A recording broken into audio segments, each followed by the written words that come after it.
갈라디아서 6장 7절부터 16절의 말씀입니다.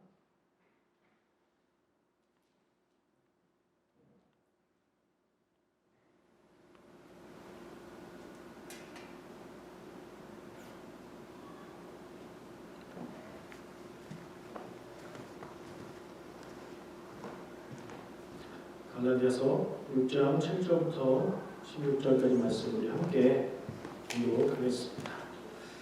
분노소리로 공독합니다. 시작. 스스로 속이지 말라. 하나님은 없인 여김을 받지 아니하시나니 사람이 무엇으로 심든지 그대로 거두리라. 자기의 육체를 위하여 심는 자는 육체로부터 썩어질 것을 거두고 성령을 위하여 심는 자는 성령으로부터 영생을 거두리라. 우리가 선을 행하되 낙심하지 말지니 포기하지 아니하면 때가 이름에 거두리라. 그러므로 우리는 기회 있는 대로 모든 이에게 착한 일을 하되 더욱 믿음의 가정들에게 할지니라. 내 손으로 너희에게 이렇게 큰 글자로 쓴 것을 보라. 무릇 육체의 모양을 내려 하는 자들이 억지로 너희에게 할례를 받게 함은 그들이 그리스도의 십자가로 말미암아 박해를 면하려 함뿐이라. 할례를 받은 그들이라도 스스로 율법은 지키지 아니하고 너희에게 할례를 받게 하려 하는 것은 그들이 너희의 육체로 자랑하려 함이라. 그러나 내게는 우리 주 예수 그리스도의 십자가 외에 결코 자랑할 것이 없으니 그리스도로 말미암아 세상이 나를 대하여 십자가에 못 박히고 또 내가 또한 세상을 대하여 그러하니라.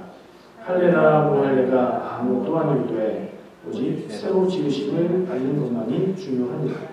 무릇 이 규례를 행하는 자에게와 하나님의 이스라엘에게 평강의 긍휼이 있을지어다. 아멘. 길었어요. 길었고 교회력에 있는 말씀의 파트를 이렇게 나눠서 보는 건데 나눠진 부분이 다른 일반적인 나누는 것하고 조금 갈래가 달라요. 그래서 이렇게 다르게 나눠서 보니까 또 다른 눈으로 볼 수 있게 됐고 다른 음성을 들을 수 있게 됐어요. 오늘 말씀의 제목은 콩 심은 데 콩이라고 했어요. 제목만 들어도 무슨 얘기인지 어렵지 않게 짐작할 수 있을 것 같고요. 우리가 읽은 말씀을 기억하고 나눌 건데 딱 세 가지 주제를 나누려고 합니다. 하나씩 나눌 때 그 주제 가운데 있으시기를 기도합니다. 첫 번째 말씀은요. 6장 7절 제일 처음에 스스로 속이지 말라 하는 말씀으로 시작을 하고 있죠. 달라는 나눔에서는 6절부터 나누고 있어서 이어지는 말이긴 한데 7절부터 딱 잘라보니까 스스로 속이지 말라. 스스로 뭘 속이지 말라는 말일까 하는 궁금증을 강조하게 되네요. 근데 쭉 읽어보면 뒤쪽에 무엇을 가지고 속이지 말라고 하는지가 나와 있어요. 한번 눈으로 한두 절 읽어보시면 대략 짐작을 가실 거예요. 뭘 스스로 속이지 말라고 하는 것일까요? 스스로 속인다는 것은 자기가 자기를 속인다는 말입니다. 자기가 자기를 어떻게 속일까요? 경험해 본 사람은 알아요. 아닌 것을 알면서도 착각하게 만드는 것이 있어요.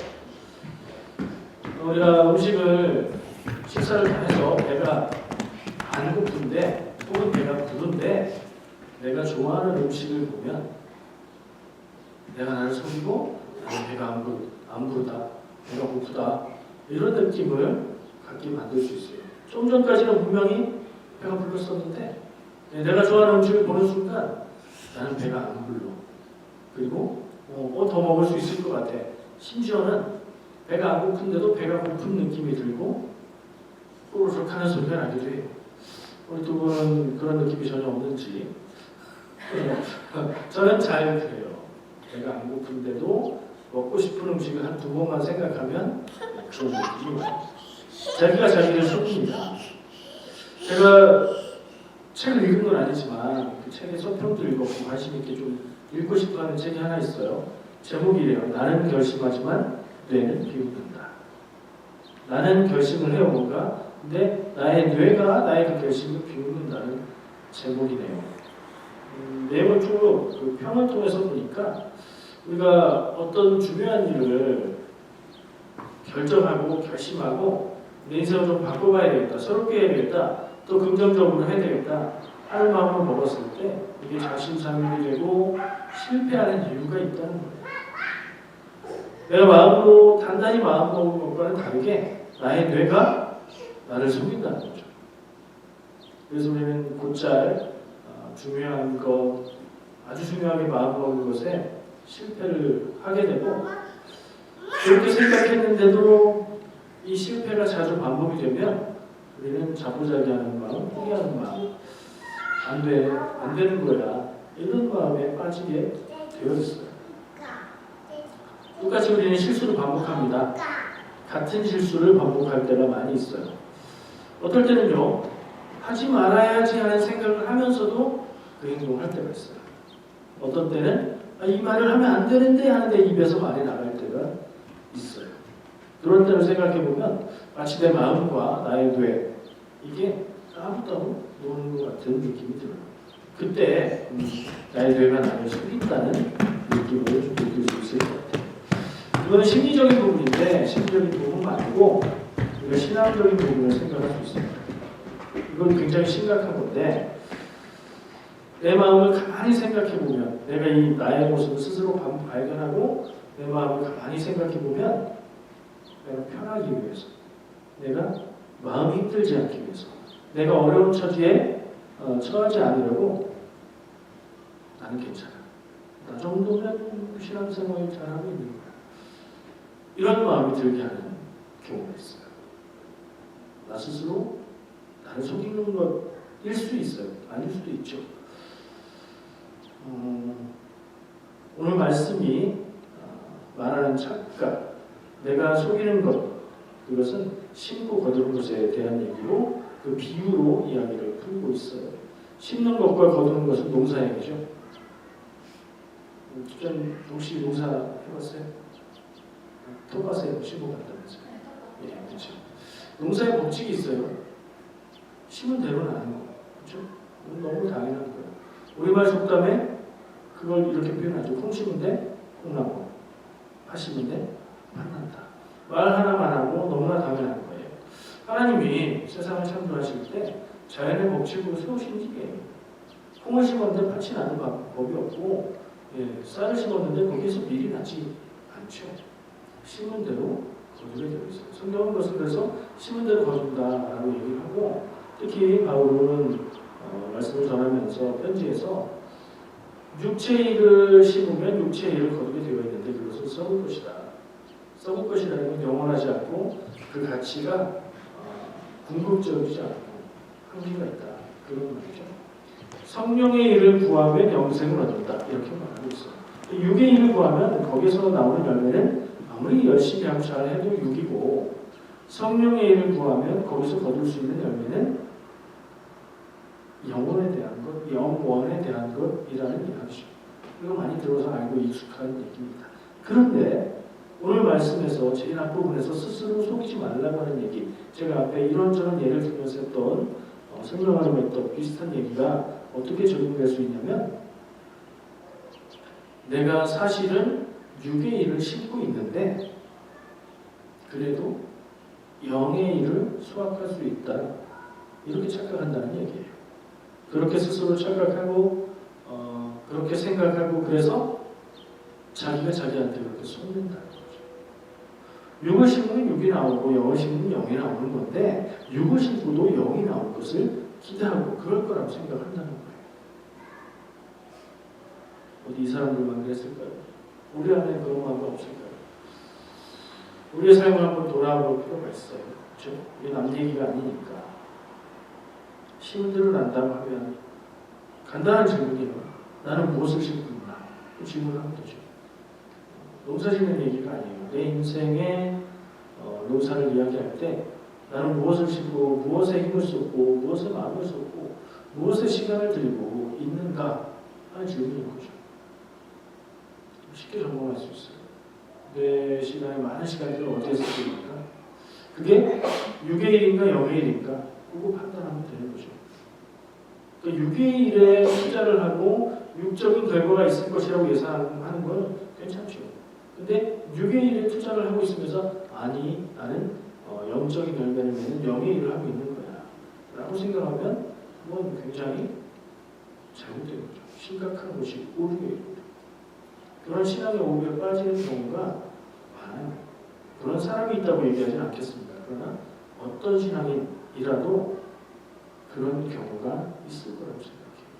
왜냐하면 제가 묻는 분들 그런 생각을 하기 때문에 몰라요. 괜찮다고 생각하고 그러다가 어느 순간 돌아보면 내가 착각하고 있었나 보다. 그런 느낌이 들 때가 있어요. 그런 자각이라도 들면 참 다행인 거죠. 근데 오늘 말씀에서 드러내놓고 이야기하고 있는 사람들, 바울은 서신서를 통해서 그 사람들을 다른 복음을 말하는 사람들 혹은 거짓 선지자, 거짓 교사들이라고 얘기하는 거죠. 그 사람들은 육적인 일에 투자하면서도 영적인 열매가 있다. 그런 영적으로 구원 받았으니 구원 한번 받으면 그것은 변함이 없고 우리 육적인 삶에 어떻게 살아도 괜찮다. 모르죠. 육적인 삶을 어떻게 살아도 괜찮지가 않죠. 그리고 영의 일에 투자를 했을 때 그게 영의 열매를 거두게 되는 거죠. 그러니까 오늘 말씀에서 초반에 얘기하고 있는 부분은 그거라고 생각해요. 스스로 속지 말라. 하나님은 없이는 여김을 받지 않는다. 하나님은 그렇게 생각할 만큼 그렇게 사람의 생각에 속아서 그렇게 하실 분이 아니다. 하나님의 규칙과 법은 엄격하다 하는 얘기죠. 하나님이 자연의 법칙을 창조하셨고 자연의 법칙에 따라서 세상에 일들을 움직여 가세요. 성경에 보면 그 자연의 법칙을 넘는 것처럼 초월하는 것처럼 보이는 일들이 나와 있지만 지금 그런 일은 거의 없어요. 성경에서 이야기하고 있는 것을 그대로 믿으면 그것은 예외적으로 아주 드물게 하나님이 예수님을 통해서 그리고 하나님 직접 자신이 창조하신 자연의 법칙을 넘어서는, 왜냐하면 창조하신 분이니까 역사를 한 것뿐이지 하나님의 역사가 그렇게만 나타난다고 생각할 수 없어요. 우리 세상을 살아가면서 자연의 법칙을 바라보고 그 안에서도 영적인 진리를 발견하면서 살 수 있어야 되는 줄 믿습니다. 두 번째 주제를 얘기하고 싶어요. 두 번째 주제는 몇 절에 있습니까? 선을 행하되 9절. 선을 행하되 낙심하지 말지니 라고 말을 하고 있어요. 비슷한 표현의 말씀이 데살로니가 후서 3장 13절에도 나와요. 선을 행하는데 낙심하지 마라. 이렇게 얘기하고 있어요. 이 문장만 가지고 한번 나누고 싶어요. 선을 행한다는 건 뭘까요? 착하게 사는 걸까요? 아니면 옳게 살아가는 걸까요? 두 가지 다를 수도 있겠죠. 근데 이 말의 표현이 생각해보면 좀 이상해요. 선을 행하는데 왜 낙심할까요? 낙심은 실망하는 거, 절망하는 거, 마음에 상처받는 거, 포기하는 거, 그런 거예요. 부정적인 거예요. 선을 행하는데 왜 부정적인 결과가 나타날까요? 앞에서 이야기한 시민대로 거둔다는 규칙을 적용해보면 선한 일을 하는데 그럼 그 결과, 그 열매는 선한 열매, 좋은 열매여야 하는데 우리 말하기를 선을 행하되 낙심하지 말라. 무슨 얘기예요? 선을 행하지만 낙심하게 되는 안 좋은 결과들이 있을 수 있다고 많다는 얘기죠. 이게 좀 이상하게 느껴져요. 그렇지만 우리의 삶의 경험들에 적용해 볼까요? 나는 착한 마음으로, 나는 선한 마음으로 어떤 말을, 어떤 행동을 했는데 그것이 늘 좋은 열매를 맺든가. 혹시 여러분들 기억 속에 나는 좋은 마음으로, 착한 마음으로, 선한 마음으로 했는데 상대는 그렇게 받아들이지 않았다든가. 나는 좋은 마음으로 했는데 상대가 그렇게 받아들이기도 했는데 그 결과가 예상하지 못하게 힘든 결과가 나타났다든가. 이런 일이 없으세요? 좀 많이 있어요. 저는 어렸을 때 제가 착한 사람이라고 생각했거든요. 어렸을 때. 자라면서 보니까 어느 정도 선까지만 그렇더라고요. 그 선을 넘어가면 굉장히 이기적인 사람이라는 것을 발견하게 됐어요. 어쨌든 선한 일을 선한 마음으로 하는데 낙심하는 일이 현실에 많이 있어요. 그러면 그 선한 마음의 문제일까요? 혹은 선하다고 생각했는데 선하지 않은 것이었을까요? 아니면 그것을 받아들인 다른 사람에게 문제가 있는 걸까요? 이런 질문을 하게 만드는 문장이에요. 그 문장 자체에서 말하는 메시지는 알겠어요. 옳은 것, 착한 것을 행하는데 안 될 수 있으니까. 그러나 낙심하지 않고 포기하지 않고 끝까지 해라 하는 얘기예요. 그렇죠? 여러분들 같으면 어떻게 반응하시겠어요? 나는 좋은 마음으로 하는데 번번이 사람들이 그렇게 받아들이지 않고 오해하고 나의 상처로 돌아온다면 어떻게 하겠어요? 포기하지 않고 끝까지 하겠어요? 이 지금 말씀에서 원하고 있는 거 어렵죠. 쉽지 않아요. 상처는 더 커지고 불신이 생기고 그냥 그 자리에 있는다고 해도 그건 좋은 마음으로 하는 건 아니에요. 이미 선한 마음이 아니게 되어버리죠. 저는 두 가지 갈래길을 봐요. 그런 상황에서. 첫 번째, 이게 아주 기본적인 반응이겠죠.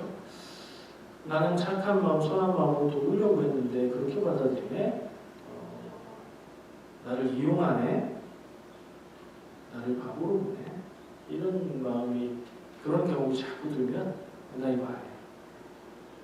난 착하게 살지 않을 거야. 나 손해보지 않을 거야. 나도 다른 사람들처럼 내 생각만 하고 내 것만 챙기면서 살면 되지. 남에게 피해만 안 주면 되지. 내가 뭐하러 그렇게 해? 하는 마음이 자연스러운 반응이에요. 그런 마음 들어본 적 있으세요? 그렇게 마음이 들지만 그렇게 행하는 건 쉽지 않아서 착한 사람들은 그렇죠.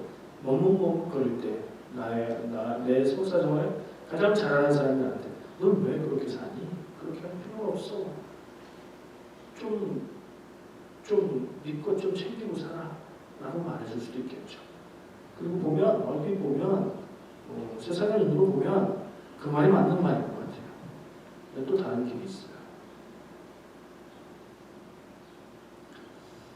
나는 선한 마음으로 했는데 왜 결과가 이럴까 고민하는 거죠. 그리고 내 그 선한 마음, 좋은 마음을 포기하고 싶지도 않아요. 고민을 하죠. 뭐가 문제일까? 그리고 답을 꺼냅니다. 내가 동기는 선한 동기였지만 그것을 행하는 데 있어서 지혜가 부족했구나. 선한 동기만 있다고 모든 것이 다 잘 되는 건 아니구나. 이걸 깨닫는 거죠. 그럼 어떻게 지혜롭게 할 수 있을까? 내가 하고 싶은 선한 행동, 옳은 행동을 그 결과를 어떻게 끌어낼 수 있을까? 그거 고민하는 거죠. 그리고 포기하지 않고 다음번엔 좀 더 나은 방법으로, 좀 더 나은 방법으로 지혜롭게 하려고 노력하는 길이 있어요. 여러분은 어떤 길을 선택하고 있고 선택하시겠습니까? 어쩌면 제 현실을, 제 속마음을 보면 이 두 가지가 아닌 경우도 많이 있어요. 그냥 가만히 있는 거예요. 나는 좋은 마음으로 한 거야. 그 수준에 머물러 있어요. 그리고 그 마음을 버리지도 못해요. 그래서 여전히 상처를 입고 좋은 결과가 안 올 수 있다. 이런 걸 예상하면서도 여전히 그 모습으로 하고 있는 모습을 발견할 때도 있어요. 이거는 순진한 거죠. 순진한 것은 좋은 뜻도 있지만 부정적인 뜻도 저는 있다고 봐요. 어른이 돼서 자기의 모든 것들을 책임져야 할 나이에 순진하기만 하다. 그러면 거기에 머물러 있을 수밖에 없어요. 다른 선택이 없어요. 내 마음은 좋은 것을 원하고 다른 분이 어떻게 할 방법은 모르겠고 근데 그것은 성장을 거부하는 유아적인 그리고 이기적인 거고 나는 이렇게밖에 할 수 없어. 나는 착한 사람 되기도 포기하기 싫고 나는 더 어렵게 힘들게 하고 싶지도 않아. 나는 그냥 이대로 그렇게 할래. 그 수준에 머물러 있죠. 그것은 제가 얘기한 선택의 옵션에 없는 거예요. 그건 안 했으면 좋겠어요. 내 안에 있는 착한 마음을 닫아버리고 이기적으로 살기로 결심한다. 또 하나의 선택은 내 안에 있는 착한 마음을 더 지혜롭게 행하고 표현할 수 있는 길을 찾는다. 뭐가 좋을지는 말 아니겠어요?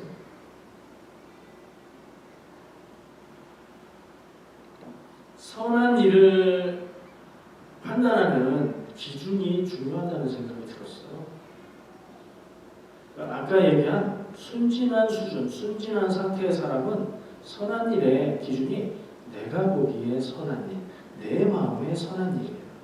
근데 그 앞에 붙는 말만 바꾸면요, 얘기가 달라질 수 있어요. 하나님 보시기에 선한 일, 하나님이 보시기에 원하시는 일로 우리가 이 관점을 바꿀 수만 있으면 하나님의 뜻과 마음과 계획을 다 알지 못해도 조금이라도 나은 관점으로 바라보고 생각하고 나아질 수 있어요. 성장할 수 있어요. 선한 일을 포기하지 않고 계속 해나갈 수 있어요.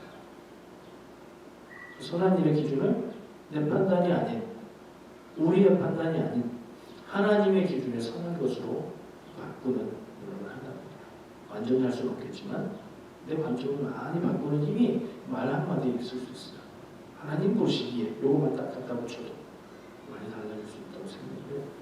세 번째 주제예요. 세 번째 주제는 지난번에도 한번 다뤘던 얘기인데 할례 얘기예요. 11절에 내 손으로 너희 이렇게 큰 글자로 쓴 것을 보라 이렇게 하고 있는데 이건 해석이 여러 가지가 돼요. 이 앞에까지는 다른 사람이 대신 써줬고 여기서부터 바울이 직접 썼다. 그렇게 된 이유는 바울이 모진 어려움을 많이 당해서 글씨를 큰 글자라고 얘기했으니까 작은 글자로 잘 쓰지 못하는데 여기서부터는 자기가 직접 쓰려고 크게 썼다. 이렇게 해석하기도 하고 마지막 사인의 부분, 그 서명과 같은 그 부분, 인사는 자기가 직접 썼다. 이렇게 해석을 하게 돼요. 어쨌든 공통적인 것은 이 이전까지는 다른 사람이 쓴 것 같고 대신 남의 편지를 갖다 붙여다는 얘기가 아니라 바울이 말하는 것을 다른 사람이 써준 것 같고 요 마지막 부분은 바울이 직접 쓴 것 같다. 이건 공통적인 거예요. 그럼 여기에 이제 바울이 더 마음을 쏟는 거죠. 그러면서 하는 얘기가 할례 얘기를 하고 있어요. 12절 무릇 육체의 모양을 내는 자들이 억지로 너에게 할례를 받게 하면 할례 안 받은 사람이 억지로 할례 받아라 하는 사람들을 대상은 이방인 기독교인들이었죠. 유대인 기독교인들이 이미 할례 받고 기독교인 된 사람들이 너네도 할례 받아야 구원이야. 할례 받아야 제대로 된 기독교인이야 라고 얘기한 것을 말하는 거예요. 그렇게 한 이유는 그들이 그리스도의 십자가로 말미암아 박해를 면하랍니다. 할례를 통해서 구원의 외형적인 조건만 갖추려고 하는 거다. 13절 보면 할례를 받은 그들이라도 그들이 할례를 받았지만 스스로 율법은 지키지 않냐고. 할례 받는 게 율법이잖아요. 근데 율법을 안 지켰다는 얘기는 뭐죠? 할례는 받았으나 율법의 정신을 하나님의 뜻 안에서 받아서 그것을 지키려는 노력을 하지 않고 너희들에게 할례를 받으라고 강요하는 것은 그렇게 하고 있는데 그 이유는 뭐냐? 그들이 너희의 육체로 자랑하려 함이라.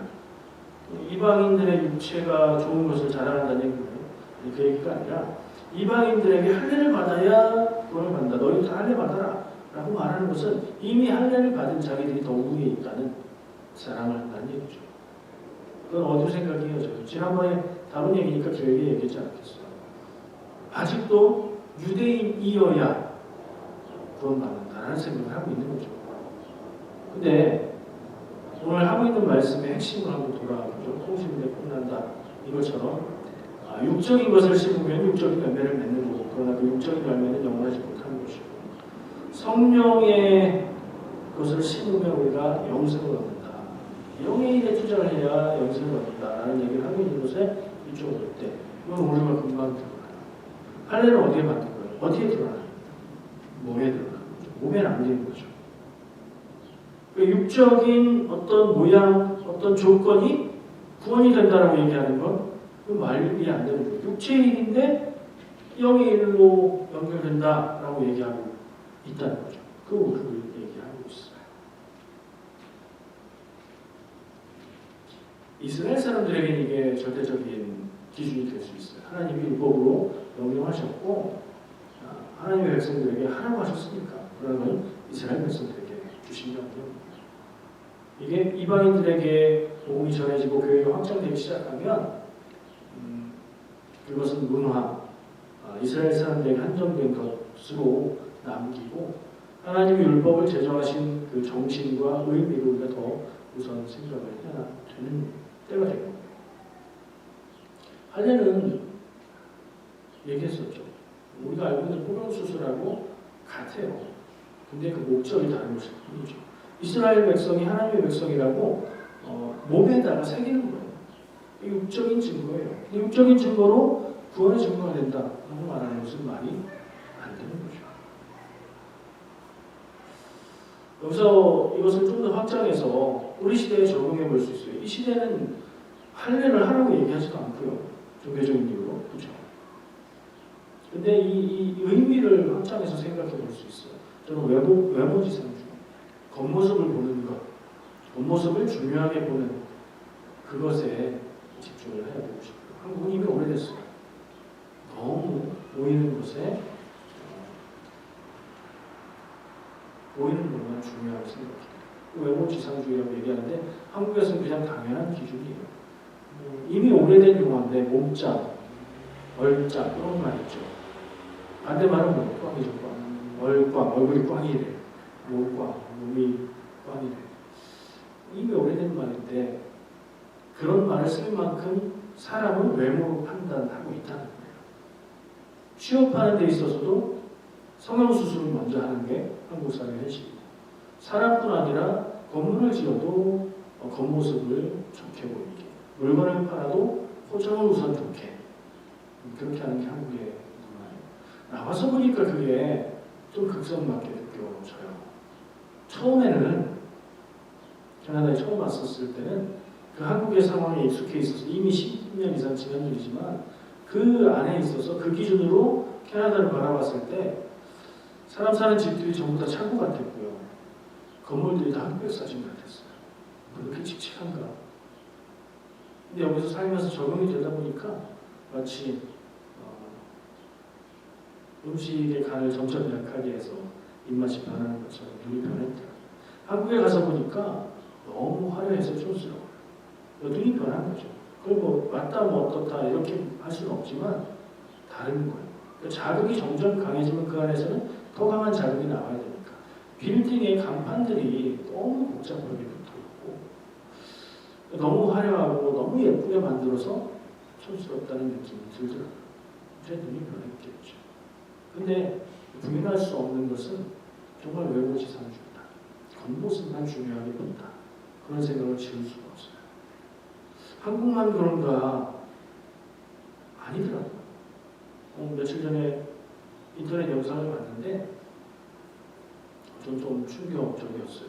내용을 다 말할 수는 없는데 젊은 남자, 젊은 여자들한테 유튜버인 것 같아요.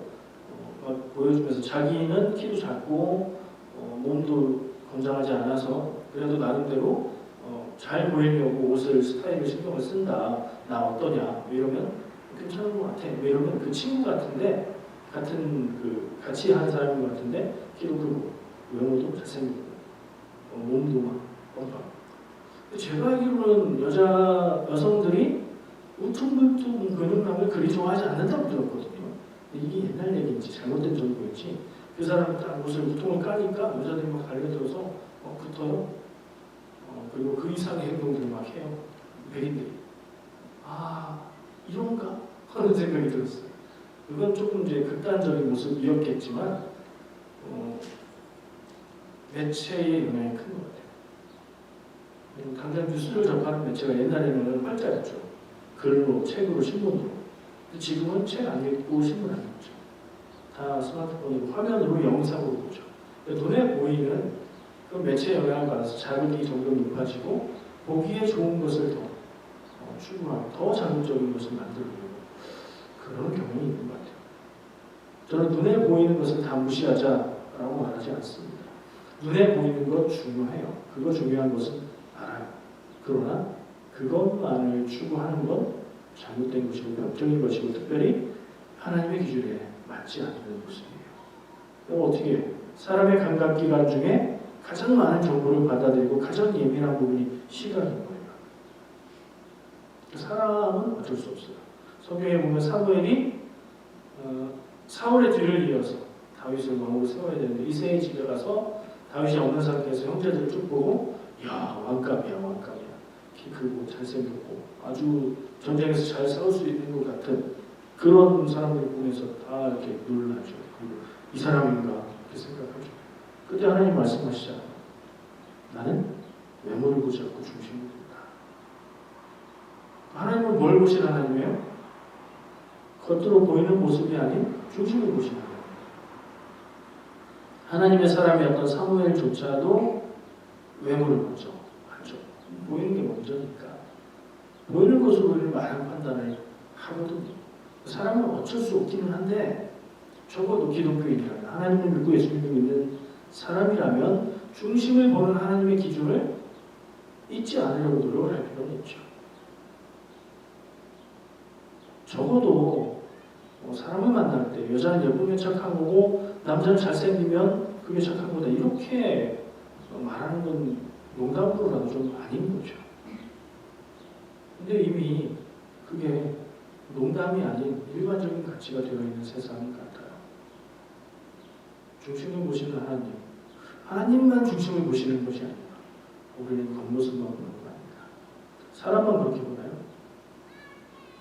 모든 것을 그렇게 봅니다. 건물이 똑같이 서 있어도 더 예쁘게 지은 건물을 더 가치를 부여하죠. 교회조차도 전에는 교회가 자본주의, 물질 만능주의에 물들어 있다 이런 얘기 했었지만 뭐 누워서 침 뱉기 같은 생각이기도 한데 교회도 외모지상주의에 빠져 있어요. 아니라고 생각하지만 여기 자기를 속이는 것처럼 스스로 착각하고 있지만 교회를 판단할 때 어떻게 판단해요? 모르는 교회, 어디 교회 다녀요? 그러면 뭘 물어보고 싶어요? 차마 말은 안 하지만 교회 사이즈가 어떻게 돼요? 이렇게 말하는 표현이 관용화되어 있어요. 성도가 몇 명쯤 돼요? 라고 말하는 거죠. 큰 교회, 작은 교회라는 표현도 자연스럽게 사용해요. 근데 저는 거기에 굉장히 거부감이 있어요. 뭐가 큰 교회고 뭐가 작은 교회예요? 사람들이 생각에 숫자가 많으면 큰 교회고 숫자가 작으면 작은 교회죠. 근데 그 앞에 걸 바꿔서 아까 얘기한 대로 하나님 보시려고 바꾸면 그게 맞느냐? 라고 물었을 때 얘기가 달라지죠. 교회 용어들 가운데도 많이 있어요. 대성전. 크면 얼마나 크길래 대성전. 본당. 거기만 본 근본적인 곳인가요? 자기를 모르게 교회조차도 모르게 그런 문화에 많이 빠져있는 것을 발견합니다. 돌이킬 필요가 있다 하는 생각을 합니다. 적어도 다 바꾸고 겉으로 보이는 건 다 무시하고 중심만 본다. 이럴 수는 없어요. 사람은 중심을 못 봐요. 사실. 중심을 짐작할 수는 있는데 중심을 보지는 못해요. 그리고 눈에 보이는 겉으로 보이는 모습이 중요하지 않은 것도 아니에요. 그러나 그것만 중요하게 생각하지 말자. 중심을 보려고 노력하고 하나님은 중심을 보는 분이라는 사실을 반드시 기억하자. 그런 얘기를 하고 싶습니다. 우리가 참 우리의 삶을 한번 전반적으로 돌아보면 그러려고 그러는 건 아니에요. 무슨 얘기냐면 하나님을 좀 멀리하고 편한 것을 가까이 하고 일부러 그러는 건 아니에요. 근데 살다 보면 바쁘고 마음 힘들고 그러면 우리가 자연스레 편한 것을 좀 바라게 되고 교회 모임이나 이런 것들이 부담스러워지게 되고 근데 그때 그런 것들이 진행될 때 잘 몰라요. 근데 어느 순간 돌아보면 자기 이만큼 멀어져 와 있는 것을 어느 순간 발견하거든요. 일부러 그러려고 그런 건 아닌데 내가 그것을 그 길을 선택한 건 아닌데 그렇게 돼 있는 거예요. 마치 강물 위에서 떠 있다가 내가 상류를 향해 노를 젓지 않으면 자연스레 하늘로 흘러가는 것과 같아.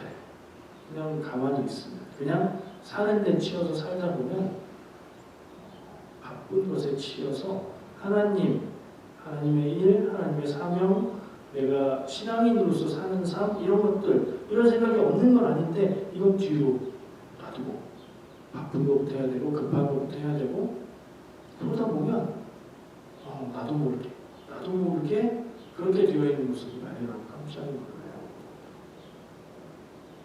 말씀을 나눌 때 그런 생각들을 자주 하고 말씀을 나눈다는 것이 그 모습을 좀 발견하게 하는 일이었으면 좋겠다 하는 생각을 해요. 물론 저 스스로도 그렇고 나눌 때 그런 일들이 일어났으면 좋겠고 그런 일들을 그런 모습을 내가 발견하게 됐을 때 어떻게 해야 될까? 어떻게 하십니까? 다짐하죠. 다짐. 아까 제가 말했죠. 나는 결심하지만 뇌는 비웁니다. 셋째 목이라고 했죠. 나는 가치 있고 귀한 것을 알아요. 그래서 그것을 추구해야 되겠다 생각해요. 결심도 하고 노력도 해봐요. 근데 그걸 오래가지 못하고 어느 순간 내가 잊어버린지도 모르게 잊어버리고 있다는 것을 발견하죠. 다시 한번 마음을 다시 잡자 할 수 있는데 이거 2번, 3번 반복되다 보면 마음이 어떻게 돼요? 옆에를 둘러봐요. 나만 그런가? 다른 사람들도 다 그런 것 같아요. 다 그런데 뭘? 이건 어쩔 수 없는 거야. 이런 걸 받아들이는 게 성숙이라고 하는 거지. 이렇게 갈 수 있어요. 근데 아니에요. 그럼 포기하는 거예요. 힘들어서 포기하는 거예요. 그리고 포기하는 만큼 나는 머물러 있다고 생각하지만 물에 떠내려가는 거예요. 마치 저것 같은 거죠. 우리의 삶에 좋은 습관 많이 얘기하는데 좋은 습관은 내 몸에 배게 하기가 정말 힘들어요. 20일, 30일을 노력을 해야 그게 습관이 된대요. 근데 하루 이틀만 안 해도 금방 나를 떠나고 그랬대요. 나쁜 습관은요? 아무런 노력을 들일 필요가 없어요. 그냥 편안하게 놔두면 나쁜 습관은 저절로 더 강하게 나를 붙들게 되죠. 좋은 습관도 나를 변화시키고 나쁜 습관도 나를 변화시킵니다. 좋은 습관은 내 인생에 긍정적인 변화를 가져오는 힘이고요. 나쁜 습관은 내 인생을 망가뜨리는 능력이에요. 인생을 그냥 놔두면 이렇게 떠내려가는 거예요. 어떻게 해야 될까요? 내 노력만으로 안 된다는 건가 절감했잖아요. 내 결심, 내 의지로는 안 돼요. 계속 실패해요. 그때 하나님 찾고 우리가 하나님을 찾을 일이 하나님이 어려운 일이 있어요. 이거 해결해 주세요. 풀어주세요. 아파요. 낫게 해주세요. 그것도 있지만 더 중요한 일은 하나님이 나에게 하나님이 바라보는 눈을 열어주시고 하나님 보시는 중심을 볼 수 있는 눈을 주시고 하나님의 말씀을 듣고 판단하고 생각할 수 있는 귀를 열어주시고 거기에 우리가 마음을 쏟고 귀를 기울이고 해야 되지 않을까. 그것이 오늘 바울이 말하고 있는 것 중에 성령의 일을 심어서 영생을 거두는 것이지 않을까. 이게 우리의 노력으로는 안 되지만 하나님께 간구하고 구하고 그 선한 일을 포기하지 않을 때에 하나님의 선한 열매가 내 인생 가운데 맺히지 않을까 그런 생각을 합니다. 우리 인생은 내 능력으로 성공적으로 되지가 않아요. 하나님의 능력이 떠나지 않고 그러니까 내가 하나님의 능력에서 떠나지 않고 얼마나 머물러 있느냐에 따라서 달라진다고 생각합니다. 자꾸 하나님 앞에 서서 내 모습을 비춰봐야 돼요. 그게 어떻게 가능할까요? 매일 거울 보듯이 매일 하나님 앞에 서는 거죠. 말씀 묵상하고 하나님의 뜻을 생각하고